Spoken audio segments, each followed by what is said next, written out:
So sir అంటే బేసిక్గా ఇప్పుడున్నటువంటి జనరేషన్లో హ్యాండ్ రైటింగ్స్ని అంత పట్టించుకోవట్లేదు.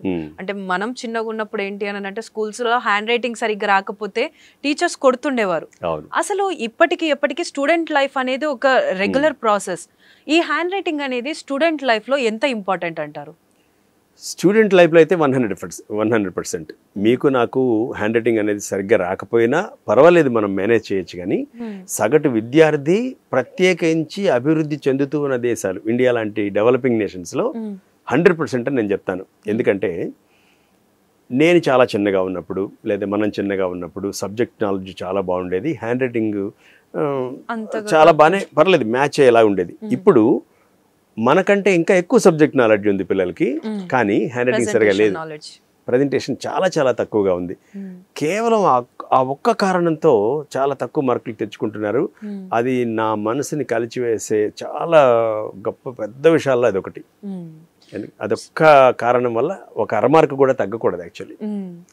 సో సార్ ఇప్పుడు బేసిక్గా ఈ హ్యాండ్ రైటింగ్ విషయానికి వచ్చేసరికి కొంతమంది రైట్ హ్యాండ్తో రాస్తారు, most of the members right hand తోటే రాస్తారు, కొంతమంది లెఫ్ట్ హ్యాండ్తో రాస్తారు. సో ఈ ఇద్దరి మధ్యలో ఉన్న భేదాలు ఏంటి?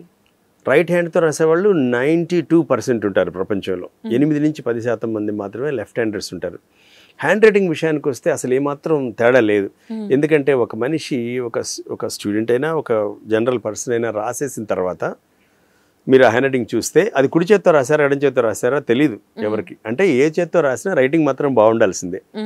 కాకపోతే ఎడం చేత్తో రాసే వాళ్ళు చాలా తక్కువ మంది ఉంటారు కాబట్టి వాళ్ళ మీద మనం ప్రత్యేకమైన దృష్టి సారించాలి.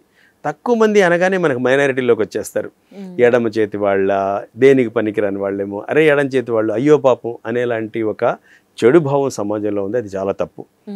అంతెందుకు పేరెంట్సే, గ్రాండ్ పేరెంట్సే పిల్లలు మొట్టమొదటిసారి ఎడం చేత్తో రాయడం మొదలు పెడితే వాళ్ళకి ఎక్కడ లేని కంగారు. మన వంశంలో ఇంతవరకు ఎవరు లేరు, ఫస్ట్ టైం నువ్వెందుకు రాస్తున్నావు ఎడం చేత్తో, కుడి చేత్తో రాయని బలవంతంగా మార్పిస్తారు. అలా చేతి వాటాన్ని మార్చడం తప్పు కాదు, నేరం, పెద్ద ఘోరం. ఎందుకంటే ప్రపంచంలో చేతి వాటాన్ని మార్చిన ప్రతి స్టూడెంట్కి నత్తి వస్తుంది. నత్తి ఎందుకు వస్తుందో చాలా మంది పేరెంట్స్కి ఐడియా ఉండదు. ఎందుకు వస్తుంది? చేతి వాటాన్ని మారిస్తే ఏమవుతుందంటే మన కుడి భాగం అంతా, శరీరంలో ఉండే కుడి భాగం అంతా ఈ పార్ట్ బ్రెయిన్ కంట్రోల్ చేస్తూ ఉంటుంది. Right part of the brain ఏమో ఎడమ వైపు బాడీని కంట్రోల్ చేస్తూ ఉంటుంది. అంటే ఏంటి, ఆ బుడ్డోడికి పాపం ఎడం చేత్తో రాయాలని ఉందంటే బేసికల్గా వాడు లెఫ్ట్ హ్యాండెడ్. కానీ ఈ మదరో, ఫాదరో, గ్రాండ్ ఫాదరో ఫోర్స్బుల్గా ఇలా మార్చడం వల్ల ఏమైంది, బ్రెయిన్లో కాన్ఫ్లిక్ట్ అయిపోయింది, మాట తడబడుతుంది, తొందరగా బయటికి రాదు, ఆత్మ న్యూనతాభావం, చాలా లో సెల్ఫ్ ఎస్టీమ్ ఉంటుంది వాళ్ళకి. అందుకని చేతి వాటాన్ని మార్చే ప్రయత్నం ప్రపంచంలో ఎవ్వరూ చేయకూడదు. ఎడమ చేత్తో రాయొచ్చు, ఎడమ చేత్తో డబ్బులు ఇవ్వచ్చు, ఎడమ చేత్తో అంటే క్లీన్గా ఉంటే భోజనం కూడా చేయొచ్చు. ఓకే. సో అంటే పెద్ద కుడి ఎడమ అనే భేదాలు అయితే ఏం లేదు అని అంటారు. ఎడమ చేత్తో ఇచ్చిన 100 రూపాయలు 90 రూపాయలు అవదండి, కుడి చేత్తో ఇచ్చిన 100 రూపాయలు 110 రూపాయలు అవ్వదు. అందుకని రెండు చేతుల్ని, ఇప్పుడు రెండు కళ్ళల్లో మీకు ఏది గొప్పదో చెప్పగలరా ఎవరైనా? రెండు నాస్టిల్స్ ఉన్నాయి, ఏది గొప్పదో చెప్పండి. చెవులు రెండు ఒకటే కదా, మరి చేతులతో ఏమొచ్చింది? రెండు చేతులు ఒకటే. సో ఎడమ చేతి వాటాన్ని ఎంకరేజ్ చేయండి. సో సార్ ఇప్పుడు అంటే జనరల్ గా మనం రాస్తూ ఉన్నప్పుడు కొంతమంది ఏంటి అంటే పెన్నుని చాలా దగ్గరగా పట్టుకుంటారు, కొంతమంది దూరంగా పట్టుకుంటారు. సో దాని వల్ల కూడా మన హ్యాండ్ రైటింగ్ లో కొన్ని ఫ్లక్చువేషన్స్ అనేవి వస్తూ ఉంటాయి. సో అసలు పెన్ అనేది కానీ లేకపోతే పెన్సిల్ అనేది కానీ మనం ఎలా దాని గ్రిప్ అనేది పొందాలి? అక్షరం నాకు తెలుసు, నాకు ఎలా ఉంటుందో ఆ అక్షరం ఆకారం చాలా బాగా తెలుసు, ఎంత బాగా ప్రజెంట్ చేయాలో మైండ్లో ఉంది. కానీ పెన్నుని సరిగా పట్టుకోలేకపోవడం వల్ల, పెన్సిల్ సరిగా పట్టుకోలేకపోవడం వల్ల మాత్రమే హ్యాండ్ రైటింగ్ పాడవుతుందంటే చాలామంది నమ్మలేరు. ఇది 100కి 100 నిజం. ఒకవేళ నా దగ్గర ఒక పెన్సిల్ ఉంటే, అంటే పిల్లలందరూ ఫస్ట్ పెన్సిల్తో లైఫ్ని స్టార్ట్ చేస్తారు కాబట్టి చెప్తాను, షార్ప్ చేసినప్పుడు ఒక కోన్ షేప్లో వస్తుంది చూసారా, అది వదిలేసి పట్టుకుంటే చాలు కరెక్ట్గా. అలా కాదు, ఏ పెన్సిల్ ఎలా ఉంటుందో, షార్ప్నర్ ఎలా ఉంటుందో అంటే ఇండెక్స్ ఫింగర్ మీద ఒక లైన్ ఉంటుంది, ఆ ఫస్ట్ హారిజాంటల్ లైన్ ఎంత దూరంలో ఉందో అంత దూరం వదిలేసి పట్టుకోవాలి కరెక్ట్గా. అంతకంటే దూరంగా ఎవరు పట్టుకున్నా, అంతకంటే దగ్గరగా ఎవరు పట్టుకున్నా ఖచ్చితంగా ఆ ప్రభావం చేతిరాత మీద పడుతుంది. So first of all 1 inch place వదిలేసి 3 వేళ్లతోనే పట్టుకోవాలి. ట్రైపాడ్ గ్రాస్ప్ అంటాం మేము దీన్ని. మిడిల్ ఫింగర్ ఎప్పుడు పెన్సిల్ కింద ఉండాలి, ఈ థంబ్ ఇండెక్స్ అటు ఇటు వస్తాయి. అటు ఇటు అని ఎందుకన్నానంటే ఎడం చేత్తో రాస్తే ఏమో థంబ్ కుడివైపు ఇండెక్స్ ఫింగర్ ఎడం వైపు వస్తుంది. కుడి చేత్తో రాస్తే ఏమో థంబ్ ఎడం వైపు ఇండెక్స్ ఫింగర్ కుడివైపు వస్తుంది. మిడిల్ ఫింగర్ మాత్రం కింద ఉండాలి. 100% మంది ఏం తప్పు చేస్తారంటే ఈ మిడిల్ ఫింగర్ కుడివైపు పెట్టి రాస్తారు. ఇది అస్సలు చేయకూడదు. మధ్యవేలు పెన్సిల్ కుడివైపు నుంచి పెన్ను కుడివైపు నుంచి వస్తోంది అంటే కింద నుంచి ఏం సపోర్ట్ లేదు అని అర్థం. కింద నుంచి అంటే ఒక వైపు నుంచి సపోర్ట్ లేకపోవడం వల్ల 15-20 మినిట్స్ కంటే ఎవరు ఎక్కువసేపు రాయలేరు. అందుకే మన పిల్లలు చూడండి, ఎగ్జామ్ రాసినప్పుడు బిగినింగ్ లో ఫస్ట్ 1-2 పేజెస్ చాలా బాగుంటుంది హ్యాండ్ రైటింగ్, మెల్లగా 4-5 పేజీలు వచ్చేటప్పుడు పాడై లాస్ట్ పేజీలో వాళ్ళకే అర్థం కాకుండా తయారవుతుంది. సో పెన్సిల్ గ్రాస్ప్ అనేది consistency in the hand, consistency in exam. Maybe మీరు ఒక 10 పేజీలు రాశారు, 30 పేజీలు రాశారు, ఫస్ట్ పేజీ నుంచి లాస్ట్ పేజీ దాకా ఒకేలాగా రాయడానికి one of the secrets pen సరిగా పట్టుకోవడం. కరెక్ట్గా ఇలా పట్టుకోవాలి, ఇంత దూరంలో పట్టుకోవాలి, గట్టిగా పట్టుకోకూడదు, చెయ్యి ఎప్పుడు ఏటవాలుగా ఉండాలి. ఈ పేపర్ నుంచి కంటికి ఒక 25-30 సెంటీమీటర్స్ గ్యాప్ ఉండాలి. 25 సెంటీమీటర్స్ కంటే తక్కువ గ్యాప్ ఉన్నా, 30 సెంటీమీటర్స్ కంటే ఎక్కువ గ్యాప్ వచ్చినా హ్యాండ్ రైటింగ్ మీద ఎఫెక్ట్ పడుతుంది. ఇవన్నీ చాలా ఇంపార్టెంట్. ఇంత చిన్న హ్యాండ్ రైటింగ్ లో ఇన్ని చిన్న మిస్టేక్స్ వల్ల మనకి ఇదంతా కూడా ఎఫెక్ట్ అవుతుంది.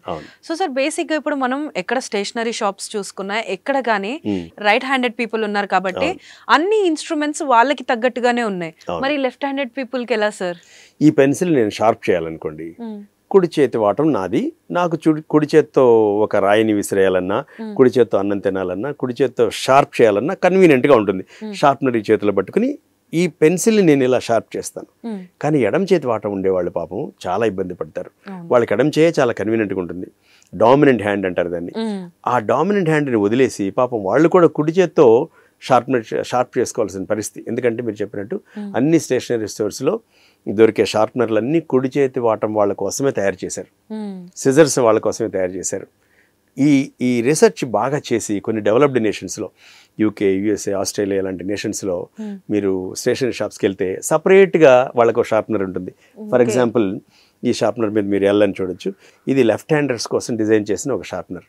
వాళ్ళు చక్కగా ఎడం చేత్తో పెన్సిల్ పట్టుకుని కుడి చేత్తో షార్ప్నర్ పట్టుకుని హాయిగా ఇలా షార్ప్ చేసుకోవచ్చు.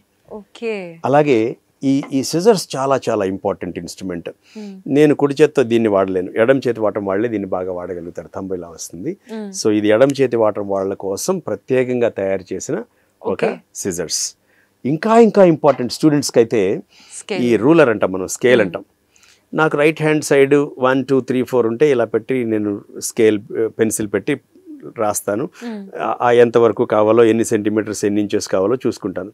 అదే ఎడం చేతి లెఫ్ట్ హ్యాండ్ డామినెంట్ వాళ్ళు ఇక్కడి నుంచి ఇలా తీసుకొచ్చి డ్రా చేయడం చాలా కష్టం. సో ఇందులో చూస్తే మీకు ఎడమ వైపు నెంబర్లు ఉంటాయి. అంటే కరెక్ట్గా ఇది లెఫ్ట్ హ్యాండర్స్ కోసం తయారు చేసిన, స్పెషల్గా డిజైన్ చేసిన ఒక స్కేల్ లేదా రూలర్. ఇలాంటివి ఇప్పుడు మీరు ఈ-కామర్స్ వెబ్సైట్స్లో దొరుకుతాయి, వాటిని మీరు చూసి తెప్పించుకోవచ్చు. ఎడమ చేతి వాటం వాళ్ళు మీ ఇళ్లలో, ఆఫీసుల్లో ఉంటే మీరు వాళ్ళ తరఫున మీరు ఒక ఈ-కామర్స్ వెబ్సైట్లోనో లేదా ఏదైనా పెద్ద బుక్ స్టోర్స్కి ఒక మంచి కంట్రీకి వెళ్ళినప్పుడు తీసుకొచ్చి వాళ్ళకు గిఫ్ట్ ఇస్తే మళ్ళీ మీరు జన్మలో మిమ్మల్ని వాళ్ళు మర్చిపోరు. అలాగే వాళ్ళ కోసం ప్రత్యేకంగా ఒక రోజు ఉంది, 13వ తారీఖు, ఆగస్టు 13వ తారీఖు, 13th ఆగస్ట్ని ఇంటర్నేషనల్ లెఫ్ట్ హ్యాండర్స్ డే అంటారు. సో ఆ రోజు మనం వాళ్ళని అప్రిషియేట్ చేయాలి, విష్ చేయాలి, హ్యాపీ లెఫ్ట్ హ్యాండర్స్ డే అని చెప్పాలి, వాళ్ళకి చిన్న చిన్న గిఫ్ట్లు ఇవ్వాలి. మనమందరం మన చుట్టుపక్కల వాళ్ళ కోసం 13th ఆగస్ట్ని లెఫ్ట్ హ్యాండర్స్ డేగా సెలబ్రేట్ చేసుకోవాలి. Okay sir, that's great. Sakshi TV ప్రసారాలను నిలిపివేయడం చట్టరీత్యా నేరం. సాక్షి టీవీ ప్రసారాల కోసం మీ స్థానిక కేబుల్ ఆపరేటర్ని వెంటనే సంప్రదించండి. DTHలో, ఇంటర్నెట్లో కూడా సాక్షి టీవీ ప్రసారాలను వీక్షించవచ్చు.